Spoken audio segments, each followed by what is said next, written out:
అందరం బైబిల్ తెరుద్దాం. జకర్యా గ్రంథం 7వ అధ్యాయం 12వ వచనం. ధర్మశాస్త్రము పూర్వీకులైన ప్రవక్తల ద్వారా సైన్యములకు అధిపతియగు యెహోవా తన ఆత్మ ప్రేరేపణ చేత తెలియజేసిన మాటలు తాము వినకుండునట్లు హృదయములను గురిగిందము వలె కఠినపరుచుకున్నారు గనక సైన్యములకు అధిపతియగు యెహోవా యొద్ద నుండి మహోగ్రత వారి మీదికి వచ్చును. చదువునాను 13 కూడా. కావున సైన్యములకు అధిపతియగు యెహోవా సెలవిచ్చినదేమనగా, నేను పిలిచినప్పుడు వారు ఆలకించకపోయిరే గనుక వారు పిలిచినప్పుడు నేను ఆలకించను. ఆమేన్ చెప్పండి. ఎంత కఠినంగా ఉంది మాట చూడండి ఒకసారి. ఎంత కఠోరంగా ఉందో ఈ మాట. వశపడట్లే జీర్ణించుకోవడం క్రైస్తవుడుగా. ఎంత చక్కగా రాయబడ్డటువంటి వచ్చిన భాగంలో మా తలపైకి ఎత్తండి. దేవుడు ప్రేమికులారా పూర్వం ఎట్లా తన ప్రజలతో మాట్లాడుతూ ఉండేవాడో ఆ విషయాలు చెప్తూ వచ్చాడు. దేవుడు ఎలా మాట్లాడుతూ వచ్చేవాడంట పూర్వీకులతో దేవుడు? ఒకటి ధర్మశాస్త్రం ద్వారా, ఇంకేనంట ప్రవక్తల ద్వారా దేవుడు తన ఆత్మ ప్రేరేపణ చేత తెలియజేయవలసినటువంటి మాటలు తెలియజేస్తూ ఉండేవాడంట. పూర్వదినాల్లో దేవుడు ఎలా తన ప్రజలతో మాట్లాడేవాడు ఆ విషయాలు చెప్తున్నాడు. ఎలా మాట్లాడేవాడంట? ధర్మశాస్త్రం ద్వారా, ఇంకా ప్రవక్తల ద్వారా మాట్లాడుతూ ఉండేవాడు. అయితే ధర్మశాస్త్రం ద్వారా మాట్లాడినా ప్రవక్తల ద్వారా మాట్లాడినా వారిని దేవుడు ప్రేరేపించి ఆత్మచేత వారు నింపి మాట్లాడినప్పటికీ కూడా అంటండి అక్కడ ఏముంది అని ఆలోచన చేస్తే తాము వినకుండునట్లు హృదయములు ఏం చేశారంట? గురిగిందవలే కఠినపరుచుకొనిరి గనుక సైన్యములకు అధిపతియగు యెహోవా యొద్ద నుండి మహోగ్రత వారి మీదికి వచ్చును అనే మాటను మనం చూస్తూ ఉన్నాం. చూడండి, ధర్మశాస్త్రం రాసింది మనుషుడే, ప్రవక్తలు కూడా మనుషులే. వినండి, ధర్మశాస్త్రాన్ని రాసింది మనుషులే, ప్రవక్తలు కూడా ఎవరంట? మనుషులే. కానీ ఒకటి గుర్తుపెట్టుకోవాల్సిన విషయం ఏంటంటే, రాసింది ధర్మశాస్త్రం మనుషుడైనప్పటికీ కూడా రాయించింది పరిశుద్ధాత్మదేవుడు. అర్థమవుతుందా? ప్రవక్త మనిషే, కానీ నిలబెట్టుకుంది ఎవరు? వారి గుండా మాట్లాడింది ఎవరు? వారిలో నుండి మాట్లాడింది ఎవరు? ప్రజలతోని ప్రవక్తలను ఎంచుకొని ధర్మశాస్త్రం రాసినటువంటి వ్యక్తిని ఏర్పాటు చేసుకొని ప్రభు ప్రజలతో మాట్లాడుతూ వచ్చాడంట. ఏమని? ఇట్లా ఉండండి, ఇట్లా నడుచుకోండి, ఇలా జీవించండి, ఇలా బ్రతకండి, ఇలా బ్రతకపోతే మీరు నష్టాల పాలవుతారు, ఇబ్బందుల పాలవుతారు. మన దేశం మనోహరమైన దేశం, అదేమైపోయింది? పాడైపోయింది. దయచేసి ఏమైనవి విడిచిపెట్టండి, దయచేసి మీ మధ్యలో అసహ్యమైనటువంటి వాటిని విడిచిపెట్టండి అని దేవుడు ప్రేమికులారా పూర్వము నుండి ప్రజలతో దేవుడు మాట్లాడుతూ వస్తున్నాడు. ఎవరి ద్వారా? ధర్మశాస్త్రం ద్వారా, ఇంకేనండా ప్రవక్తల ద్వారా ప్రభు మాట్లాడుతూ వస్తూనే ఉన్నాడు. అయితే ఈ ప్రజలు ఏం చేశారంటండి? వినకుండా హృదయాన్ని ఏం చేశారంట? కఠినపరుచు. ఎట్లా? గురిగింజవలే అంటే అది అర్థం ఏంటి? అదొక రాయి. చెప్పండి, ఏంటంటే అది? అదొక రాయి. అంటే ఎంత గీకిన అరగదది. ఎంత బలమైన బండతో ఏం చేసినా దాన్ని ఒకవేళ అరగదీయటానికి ప్రయత్నం చేసినా అరగదంటది. అలాంటి ఒక రాయిలా వారి హృదయాలు ఏమైపోయినాయి చెప్పాలంటండి? కఠినపరుచుకున్నారు అని దేవుడే సెలవిస్తూ ఉన్నాడు. అయితే అలా వారు ఉన్న కారణాన్ని బట్టి ఇప్పుడు దేవుడు అంటాడు, నేను వారిని పిలవగా వారు ఏం చేయలేదు? ఆలకించలేదు. వారు నన్ను పిలవగా నేను ఆలకించను. నేను పిలవగా వారు వినలేదు, వారు పిలవగా నేను కూడా ఆలకించను అని కళాఖండిగా వాక్యం ప్రేమికులారా తెలియజేస్తూ ఉంది. సంగమా తలపైకి ఎత్తండి. ఈ ధర్మశాస్త్రం పట్టుకొని ప్రతిసారి నువ్వు పట్టుకొని వస్తున్నప్పుడు, దీన్ని ఎప్పుడైనా తీసి చదువుతున్నప్పుడు, దీంట్లో ఉన్న విషయాలు నువ్వు ప్రేమికులారా చదవాలని కూర్చున్నప్పుడు, ఒకటి నీలో ఉండాల్సిన ప్రత్యక్షత ఏంటంటే, నీలో ఉండాల్సిన భావం ఏంటంటే, ఇది పరిశుద్ధాత్మ ప్రేరేపణ చేత రాయబడ్డటువంటి గ్రంథం. దేని చేత? మనుషుల యొక్క ఆలోచనల నుంచి వచ్చిన గ్రంథం కాదు, మనుషుల యొక్క తలంపుల నుంచి వచ్చినటువంటి గ్రంథం కాదు ఇది. ఇది ఏ గ్రంథం అంటే ఆది కాండం నుంచి పఠనగ్రంథం వరకు ప్రతి మాట ప్రేమిటులారా పరిశుద్ధాత్మ ప్రేరేపణ చేత రాయబడ్డటువంటి గ్రంథమని ఈ భావనతో ప్రతి క్రైస్తవుడు చదవాలని దేవుడి సేవకుడుగా మనవి చేస్తున్నాను. ఇంకొకటి, ఇక్కడ నిలబడేవారు ఎవరైనా సరే, ఎక్కడ వాక్యానికి నిలబడేవారు ఎవరైనా సరే, వాక్యానికి నిలబడ్డటువంటి ఆ వ్యక్తులు అప్రస్తుతం, వారెవరా పక్కగా పెట్టండి. నీ ప్రత్యక్షత ఏమైనా చెప్పాలా, వాక్యానికి వచ్చి మందిరానికి వచ్చి కూర్చున్నప్పుడు నీలో నాలో మనందరిలో ఉండాల్సినటువంటి ఆలోచన ఏంటంటే, దేవుడు నాతో మాట్లాడబోతున్నాడు, తన సేవకులు ఏంటంట హృదయమును రేకెత్తించి నాతో ఏం చేయబోతున్నాడు, మాట్లాడబోతున్నాడు అన్న ఆలోచన కూర్చున్న నీకు చెప్పుతున్న నాకు ఉండాలి. ఆమెన్ చెప్పండి, ఇంకో చెప్పికరగా ఆమెన్. ప్రేమిటులారా, అలాంటి ఆలోచనలతో గనక నువ్వు నేను మనమందరం నడిపించబడగలిగితే, చెప్తున్నాను దేవుని సేవకుడుగా, ఇక్కడ విత్తబడేటువంటి వర్తమానం నీ హృదయములో పడి 30 60 100 ఫలిస్తుంది. ఎప్పుడు ఎవరు మాట్లాడుతుండ్రని చెప్పండి, ఎవరు మాట్లాడుతుండ్రని? దేవుడు మాట్లాడుతున్న ఆలోచన నీకు ఉండాలి ఎప్పుడైనా. అప్పుడే నీ హృదయములో వింటున్న వాక్యం 30 ఏంటంటే 60 100 ప్రేమిటులారా ఫలించటానికి అవకాశం ఉంటుంది. ఎందుకంటే ప్రవక్తలు అంటే ఎవరు చెప్పాలంటే దేవుడి నోరు. చెప్పండి, ప్రవక్తలు అంటే ఏంటి? దేవుని నోరు. అంటే ప్రేమిటులారా, ప్రవక్తలు వారి ఇచ్చిన బట్టి పలకరు. ప్రవక్తలు వారికి వచ్చిన నోటికొచ్చిన మాటలని పలకరు, వాక్యమే సెలవిస్తుంది. ప్రేమిటులారా, 1 పేతురు 1వ అధ్యాయం 20-22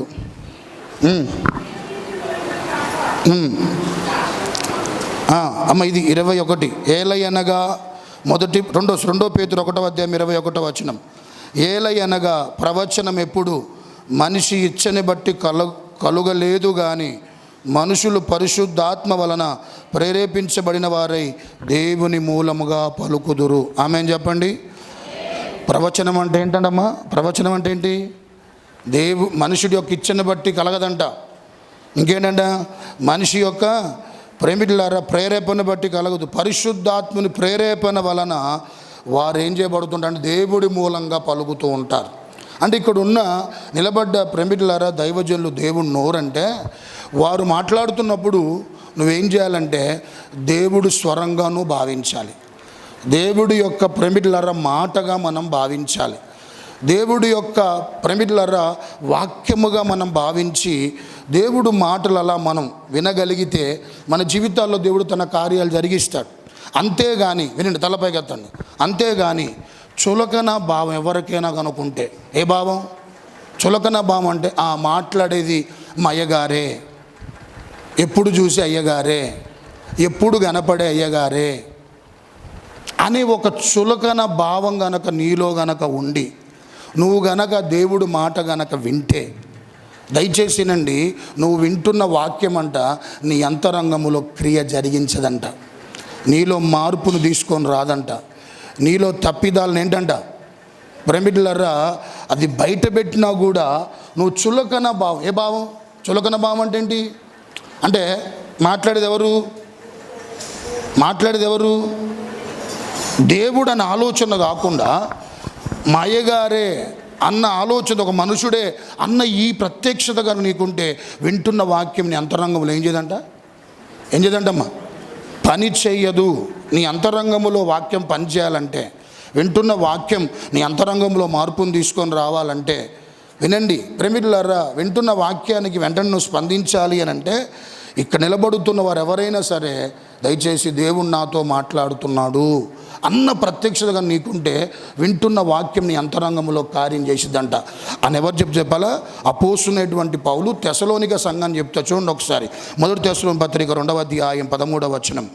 1 తెస్సలోనిక పత్రిక 2వ అధ్యాయం 13వ వచనం. ఈ హేతువు చేతను మీరు దేవుడు గూర్చిన వర్తమాన వాక్యం వలన అంగీకరించినప్పుడు, చూడండి, మనుషుల వాక్యమని మీరేం చేయక ఎంచక అవి నిజముగా ఉన్నట్లు దేవుని వాక్యం అంగీకరించితిరి గనుక మేమును మానక దేవుని కృతజ్ఞతాస్తులు చెల్లిస్తున్నాము. ఈ వాక్యమే విశ్వాసులైన మీలో కార్యసిద్ధి కలుగుచున్నదండి. స్తోత్రాలు చెప్పండి ఒకసారి. ఎంత మంచి మాట అండి. ఏమంటున్నాడు ఇక్కడ పౌలు? నిలబడి మాట్లాడేది పౌలే. ఏ సంఘంతో? తెసలోనిక సంఘంతో నిలబడి మాట్లాడేది ఎవరంట? పౌలే. కానీ ఆ సంఘం ఏమనుకుంటుందంట? నిలబడింది మా అయ్యగారే అని అనుకోవట్లేదంట. నిలబడింది ఈ సంఘాన్ని స్థాపించిన మా దైవజను అనుకోవట్లేదంట. ఏమనుకుంటుందంట ఆ సంఘం? చెప్పండి, ఏమనుకుంటుందంట ఆ సంఘం? ఆ సంఘములో ఉన్న విశ్వాసులు ఏమనుకుంటున్నారంట? నిలబడింది దైవజెండ అయినప్పటికీ కూడా, మాట్లాడుతుంది పౌలైనప్పటికీ కూడా, వారికి ఉన్నటువంటి అనుభవం ఏంటంటే దేవుడే మాతో ఏం చేస్తున్నాడు, మాట్లాడుతున్నాడు అని వారు ప్రేమిటులారా ఆ తపన ఆలోచన కలిగి దేవుని సందులో ప్రేమిటులారా కూర్చున్న కారణాన్ని బట్టి వారు వింటున్న వాక్యం ఏం చేసిందంట? మరి వారు వింటున్న వాక్యం వారి జీవితంలో ఏం చేసిందంట? కార్యసిద్ధి కలుగజేసిందంట. స్తోత్రాలు చెప్పండి ఒకసారి. అంటే వింటున్న వాక్యం నీలో ఏం కలిగించాలి? కార్యసిద్ధి కలిగించాలంటే నీకు నాకు మనందరికీ ఏముండాలంటే, వినండి, నిలబడింది ఎవరు చెప్పాలా? దైవజెండైనా తనలో నుంచి మాట్లాడుతుంది ఎవరు?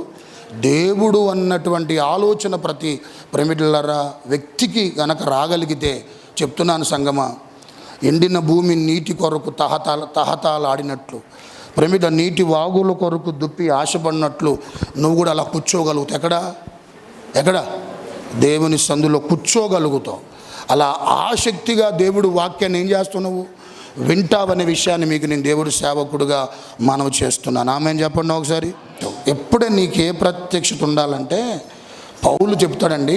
ఒకటి, దైవజనుడు ఎప్పుడైనా, నేను చెప్పేది ఏంటంటే, నన్ననే కదా ఇంకెవరినైనా, నీ స్థాయికి మించి మాట్లాడొద్దు. దయచేసి నీ పరిమితికి మించి మాట్లాడొద్దు. కానీ ఎప్పుడైనా దైవజనుడు నిలబడి మాట్లాడుతున్నప్పుడు నీకేమన్నా చెప్పాలా? నీ స్థాయికి మించి మాట్లాడొద్దు, నీ పరిమితికి మించి మాట్లాడొద్దు అని ఎందుకు చెప్తున్నానంటే, గలతీ సంఘం అంటండి, పౌలు ఆ సంఘములో పరిచయం చేస్తున్నప్పుడు ఆ సంఘం అంటే చెప్పాలా చూసింది పౌల్ని. చూడండి ఒకసారి, గలతీ రాసిన పత్రిక 4వ అధ్యాయం 14వ వచనం.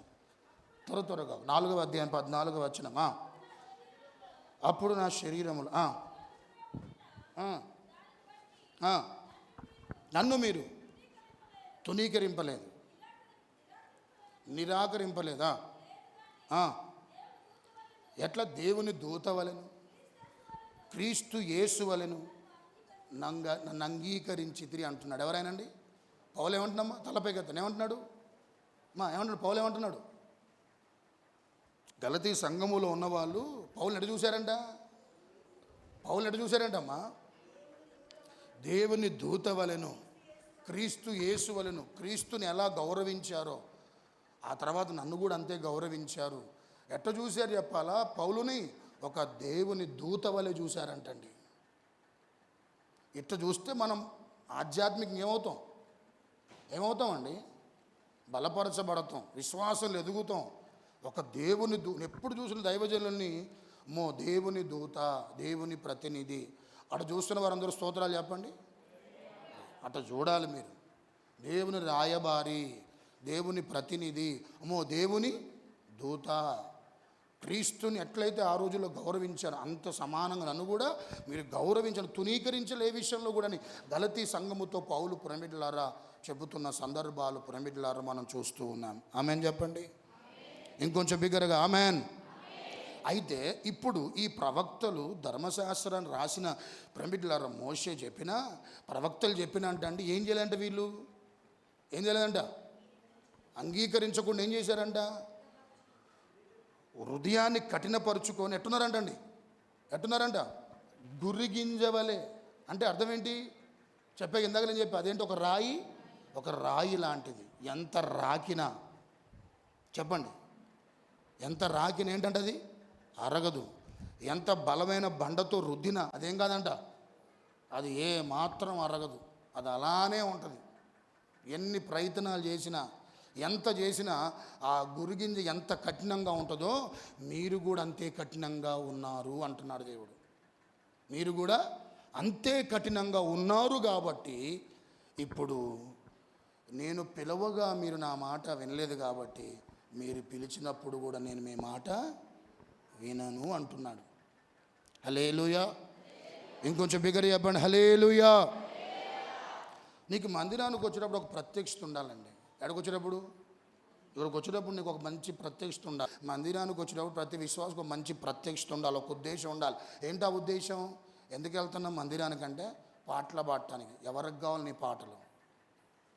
మందిరానికి వెళ్తున్నావు. ఎందుకు వెళ్తున్నావు అంటే పట్టాలు వేయటానికి. ఎవరికి కావాలి నువ్వు వేసి? ఏంటంట నేను అనట్లే, ఎవరు అంటున్నారు? మరి అవన్నీ చెయ్యొద్దా? విశ్వాసులుగా ఏంటంట అవి మన బాధ్యత దృష్టిలో పెట్టుకోండి. పరిచర్య చేయడానికి వెళ్తున్నా, వాయిద్యాలు వాయించడానికి వెళ్తున్నా. ఇలాంటి ప్రేమికులారా ప్రత్యక్షతో రావద్దు. ఎక్కడికి? ఇవన్నీ భాగమయ్యి విశ్వాసులుగా నువ్వు ప్రభు దగ్గరకు వచ్చినప్పుడు ఖచ్చితంగా నువ్వు చేయాల్సినటువంటివన్నీ. కానీ నీకు నాకు ఉండాల్సిన ప్రత్యక్షత ఏం చెప్పాలా? ఎందుకు పోతున్నామంటే అయ్యగారు ఈ వారం రాకపోతే మళ్ళీ వచ్చే వారం ఏం చేస్తాడు? ఎందుకు రాలేదని అడుగుతాడు. ఇది ఎందుకు సాగు నాకు? ఆల్ నైట్కి రాకపోతే మళ్ళీ తెల్లారు ఏం చేస్తాడు? వాక్యం చెప్పేది ఎక్కువ, క్లాస్ బీకేది ఎక్కువ ఉంటుంది. మళ్ళీ ఇది ఎందుకు నాకని అట్ట వచ్చేటోళ్ళు కూడా ఉంటారు చాలామంది. ఏ భయానికి? అయ్యగారి భయానికి. ఎవరి భయాలు వద్దండి. నాకైనా కూర్చున్న మీకైనా ఎవరి భయం ఉండాలి? ఎవరి భయం ఉండాలి? దేవుని భయం ఉండాలి. అంతేగాని అయ్యగారి కోసం వస్తున్నా, ఇంకెవరి కోసం వస్తున్నా, పరిచర్య చేయడానికి వస్తున్నా, వాయిద్యాలు వాయించడానికి వస్తున్నా, పాటలు పాడటానికి వస్తున్నా, ఈ ఉద్దేశాలతో కనుక నువ్వు మందిరానికి వస్తే, ఏ ఉద్దేశాలతో? ఈ ఆలోచనలతో కనుక నువ్వు వస్తే దయచేసి వినండి సంగమా, నీ విధానాన్ని మార్చుకోవాలి. ఎందుకు రావాలి చెప్పాలా? వాక్య వెలుగులో మన బ్రతుకులను సరి చేసుకోవడానికి రావాలి ఇక్కడికి. ఎందుకు రావాలి ఇక్కడికి? మా వాక్య వెలుగులో నా బ్రతుకులను ఏం చేయడానికంట? సరి చేసుకోవటానికి రావాలి మందిరానికి. అందుకు రావాలి దేవుడు మందిరానికి. అలా ఆలోచనతో నువ్వు నేను మనం అందరం మందిరానికి ఈ ఉద్దేశంతో గనక నువ్వు వస్తే సంగమా చెప్తున్నాను, దయచేసి వినండి, నువ్వు చాలా ధన్యుడుగా మార్చబడతావు. నువ్వు చాలా ధన్యురాలుగా మార్చబడతావు. నీ స్థితి, నీ ఆధ్యాత్మిక స్థితిగతులు, నీ కుటుంబ పరిస్థితులు, నీ వ్యక్తిగత జీవితం, ప్రేమికులారా ప్రతి విషయములో నువ్వు దేవునికి మహిమకరంగా నీ జీవితం ఖచ్చితంగా దేవుడు నిలబెడతాడు. ఖచ్చితంగా దేవుడు నీ కుటుంబాన్ని అలా ఆశీర్వాదకరంగా మంచి స్థితిగతులతో నడిపించబడగలిగే కృపకు నువ్వు పాత్రుడు అవుతావు. ఎప్పుడమ్మా? వాక్యాన్ని వినటానికి నేను వస్తున్నా. నా జీవితాన్ని ఏం చేసుకోవడానికి? వాక్యం వింటున్నప్పుడు ఏం చెప్పాలంటే వెంటనే లోపడాలి. మనం ఏం చేయాలి?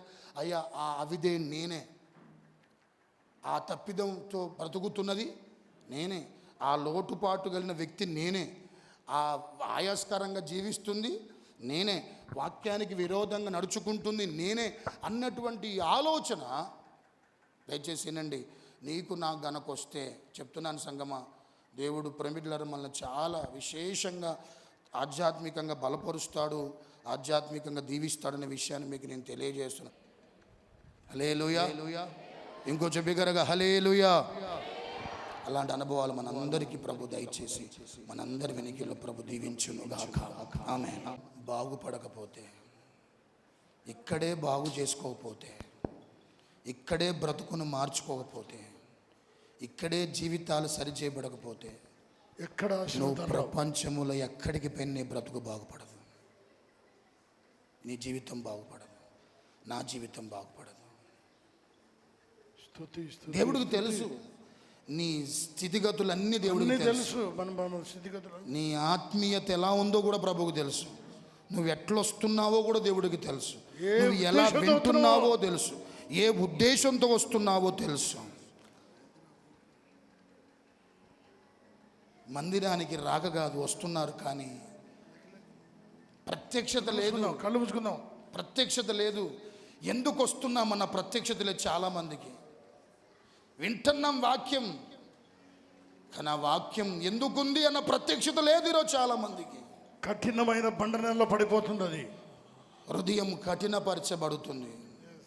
గురుగింజ వలె ఒక ప్రేమికులారా ఎంత అరగదీయడానికి ప్రయత్నం చేసినా ఎంత బలమైన బండకు రాకినా అది ఏ మాత్రం ప్రేమిట్లారా ఎంత కఠినంగా ఉంటుంది. చాలా మంది క్రైస్తవుల జీవితాలు కూడా అంతే కఠినంగా మారిపోతున్నాయి. ఏం సాధిస్తాం సంగతి? ఏం సాధిస్తాం? వద్దా ప్రభు కృప నీకు వద్దా? ప్రభు ఆశీర్వాదాలు నీకు వద్దా? ప్రభు కార్యాలు నీ జీవితంలో జరగొద్దా? నీ కుటుంబంలో దేవుడు ప్రేమిట్లారా తన సన్నిధి సంచారం జరగొద్దా? నీ చేతి పనుల మీద దేవుడు ఆశీర్వాదాలు ఉండొద్దా? నీ పిల్లల భవిష్యత్ దేవుడు ఆశీర్వదించొద్దా? చేతులారా పాడు చేస్తావా? లేకపోతే హృదయ స్థితి కఠినంగా ఉంది సంగమ. చాలా మంది బండలు దేనిని బట్టి హృదయ స్థితి అంత కఠినంగా ఉండడానికి గల కారణం. అలా ఉంటే నువ్వు దేవుడికి దూరం అయిపోతున్నావు, ఉన్నా కొన్ని దూరం అయిపోతున్నావు.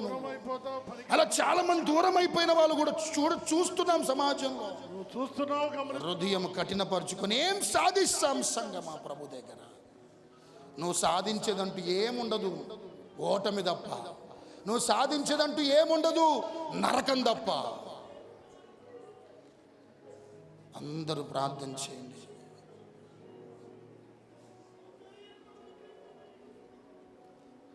అందరూ ప్రార్థన చేయండి సంగతి. ఇప్పుడు నీ జీవితం ప్రభు బలిపీఠం మీద కానుగ్గా పెట్టు. ప్రభువా, నీ వాక్యం విన్నప్పుడే లోపడతానయ్యా. వెంటనే నా జీవితంలో ఆ బలహీన నేనేనయ్యా. రోదన చేద్దాం, కన్నీరు గారవండి. ఆ తప్పిదములు చేస్తున్న వ్యక్తి నేనేనయ్యా. అవిధేయంగా బ్రతుకుతున్న ఆ వ్యక్తి నేనేనయ్యా. ఈరోజు బయట ఈ యొక్క ప్రేమికులారా బాహ్య శరీరం మీద ఉన్నంత శ్రద్ధ, ఈ బాహ్య శరీరం మీద ఉన్నంత ధ్యాస, లోకాశల మీద ఉన్న ధ్యాస, ఏం కట్టుకుందామా, ఏం ధరించుకుందామా, లోకములు అన్యులకు తీసిపోకుండా ఎక్కడ కూడా బాహ్య అలంకారం మీద అన్యులకున్నంత మక్కువ ఈరోజు దేవుని బిడ్డలకు కూడా ప్రేమికులారా అలాంటి మక్కువే. అది వారికి మంచిది అనిపిస్తుంది. కానీ ఈ భయపడిన వారు చేస్తున్న పనులన్నీ దేవుడి దృష్టికి చెడ్డవిగా కనపడుతున్నాయి. ఏమీ సాధించలేదు. నీకు మంచిగా అనిపిస్తే సరిపోదు, దేవుని ప్రణాళికలో ఉన్నావు నీవు. ఒక్కసారి నీ హృదయ గదిని చూసావు. ఒకసారి ఎలా ఉంది నా ప్రవర్తన, ఎలా ఉన్నాను నేను, ఎలా బ్రతుకుతున్నాను, నా వైఖరి ఎలా ఉంది, నా స్వభావం ఎలా ఉంది, నేను దేవుడికి ఇష్టడుగా ఉన్నానా, దేవుడికి ఇష్టరాలుగా ఉన్నానా? లోకములో ప్రజలు వారి ఇష్టాన్ని నెరవేర్చుకున్నాక క్రైస్తవుడు మాత్రం సంగమా నీ ఇష్టాన్ని శిలువ వేసి దేవుని ఇష్టాన్ని నెరవేర్చువారే నిజమైన క్రైస్తవులు సంగమా. ప్రార్థన చేసుకో. వద్దయ్యా, ఎంత మొర్రపెట్టినా ఆపత్తు కాలములో సమాధానం రాకపోతే, ఆపత్తు కాలములో నాకు నీ నుండి ప్రత్యుత్తరము రాకపోతే నా బ్రతుకు అగమ్య గోచరం అయిపోయిందయ్యా. నా బ్రతుకు అంధకారం అయిపోయిందయ్యా. నా బ్రతుకు కష్టాల పాలైపోయిందయ్యా, కడగళ్ళ పాలైపోయిందయ్యా. కఠోరమైన కరువులోకి వెళ్ళిపోతాను ప్రభువా. కలవరముతో, భీతితో, ఆందోళనతో నా బ్రతుకు వెళ్ళబుచ్చే పరిస్థితులు వస్తాయి. ఎంతకాలం బతుకుతావు? ఇప్పుడు బాగునే అనుకుంటున్నావు నువ్వు, ఇప్పుడు బాగునే అనుకుంటున్నావు, వచ్చినప్పుడు చూద్దామని అనుకుంటున్నా. సోదరా, ఈ ఆలోచనతో కూడా ఒకవేళ హృదయాన్ని కఠినపరుచుకుంటున్నావు ప్రభు దగ్గర. దయచేసి గమనించండి, ఓడలు బండ్లు అవుతాయి, బండ్లు ఓడలు అవుతాయి. పరిస్థితులు ఎలా ఎప్పుడు తలకిందులు అవుతాయో ఎవరికి తెలియదు. ప్రేమికులారా, నీ దేవుడు నీ ప్రవర్తన అంతా కూడా ప్రభుకు అప్పగించేయి, ప్రభుకు అప్పగించేయి. నీ ప్రవర్తన అంతటి మీద ఆయన అధికారం అప్పచెప్పు. అప్పుడు నీ ద్వారములు, నీ మార్గములు సరళం చేయబడతా. ప్రార్థన చేయబోతున్నాను. నీ కుటుంబాన్ని, నిన్ను చేతులెత్తారా, ప్రార్థన చేస్తాం. మీ కొరకు యేసయ్యా నన్ను దయతో క్షమించి అడుగుదాం. చెబుతున్నప్పుడల్లా నేను ఒక సేవకుడు చెబుతున్నాడని చులకనంగా చూశానయ్యా. నేను ఒక అయ్యగారు చెబుతున్నా, మా అయ్యగారు చెబుతున్నానటువంటి ఆ చులకన భావంతో చూశానయ్యా. నా స్థాయికి మించిన మాటలు మాట్లాడనయ్యా, నా పరిధికి మించిన మాటలు మాట్లాడిన ప్రభు నేను. అందుకనే నా బ్రతికిట్లు అయిపోతుంది. జీవితంలో చాలా మంది విశ్వాస భ్రష్టులు అయిపోవడం గల కారణము ప్రేమికులారా. పౌలును దేవదూతలా చూశారు సంఘం. పౌలును క్రీస్తును గౌరవించినట్లు గౌరవించారు సంఘం. నువ్వు దైవ సేవకుల్ని గౌరవించమని కాదు, నువ్వు భ్రష్టురాలు కాకుండా ఉండాలంటే, భ్రష్టుడు కాకుండా ఉండాలంటే విశ్వాసం. ప్రార్థన చేయబోతున్నాను. ఇలా బ్రతికితే నువ్వు ఎవరి కాడికి వెళ్ళి ప్రార్థన చేయించుకో, ఎవరెవరికో చెప్పు నీ అంశాలు. దెబ్బలు తగులుతున్నా ఇప్పటికీ వివేచన రావట్లే. మళ్ళీ పైగా దేవుడి మీద అలగటం, దేవుడి సందుకి రాకపోవటం, ప్రార్థన చేయకపోవటం, ఏం చేసేనే ప్రభు మీద తిరిగి మరలా ప్రేమికులారా సనగటం. తప్పంతా మనలోనే ఉంది సంగమా. సరి చేసుకోవాల్సి అంటే ఏమైనా ఉంటే మనలోనే ఉంటుంది, దేవుళ్ళు ఏముండదు. ఆయనలో ఏ లోపము లేదు. నువ్వే సరి చేయాలి, మనమే సరి చేసుకోవాల్సి. ఏమైనా చేసుకో. చేతులు ఎత్తండి, చిన్న ప్రార్థన చెబుదాం. ఇప్పటి నుంచి వింటానయ్యా, వెంటనే లోపడతానయ్యా, వెంటనే లోపడతానయ్యా. వారి చేతులు ఎత్తండి. ఏమైనా వాక్యం ద్వారా తప్పిదాలు తెలియజేయబడితే ఒప్పుకుంటానయ్యా, యథార్థంగా కప్పుకోనయ్యా. కప్పుకుంటే ముప్పు సంగమా, ఒప్పుకుంటే గొప్ప మెప్పు ఉంటుంది నీ జీవితంలో. కనికరిస్తాడు. వాక్యం అందరు హృదయాల్లో, విశేషంగా చేతులెత్తిన బిడ్డల వారి హృదయాల్లో. అయ్యా నీ కొరకు బ్రతకాలని ఉందయ్యా, చాలా మందికి నీ కొరకు జీవించాలని ఉందయ్యా, కానీ జీవించలేదు. ప్రభు నీ కొరకు అలా నడిపించబడని ఉంది, కానీ మా బ్రతుకుల్లో ప్రభు నడవలేకపోతున్నా. నడిపిస్తూ నడుస్తామన్న వారి చేతులు ఎత్తారయ్యా. నువ్వు సాయం చేస్తే నిలబడతానే నీ కొరకు అన్న వారి చేతులు ఎత్తారు. నీ కొరకు జీవించాలని తపన బిడ్డలు ప్రభు ఎవరైతే చేతులు ఎత్తారో నిలబెట్టుకోండి అయ్యా, నిలబెట్టుకోండి అయినా. స్వజ్జనులు అందరూ వచ్చి సిగ్గుపడేలా వాడుకోని అయినా, నన్ను వాడుకో అయ్యా. ప్రార్థన ప్రతి ఒక్కరిలో ఈ మాటలు స్థిరపరచబడును గాక, ఈ మాటలు నెరవేర్చబడును గాక. తండ్రి మారండి మారండి మారండి అని మాతో వాక్యం ద్వారా నాతో కూర్చున్న వారితో మాట్లాడుతున్నప్పుడు ప్రభువా, కృపా ద్వారాలు ముయ్యబడక ముందే, ద్వారాలు ముయ్యబడక ముందే పశ్చాత్తాపముతో నీ కృపకి ఎప్పుడు పాత్రులుగా మేము ఉండునట్లుగా నాయన సహాయం చేయి, సహాయం చేయి. చక్కగా గ్రహించిన విధానములో కొనసాగుతున్న అందరికీ దయచేయండి. యేసు నామములో వేడుకుంటున్నాను తండ్రి, ఆమేన్.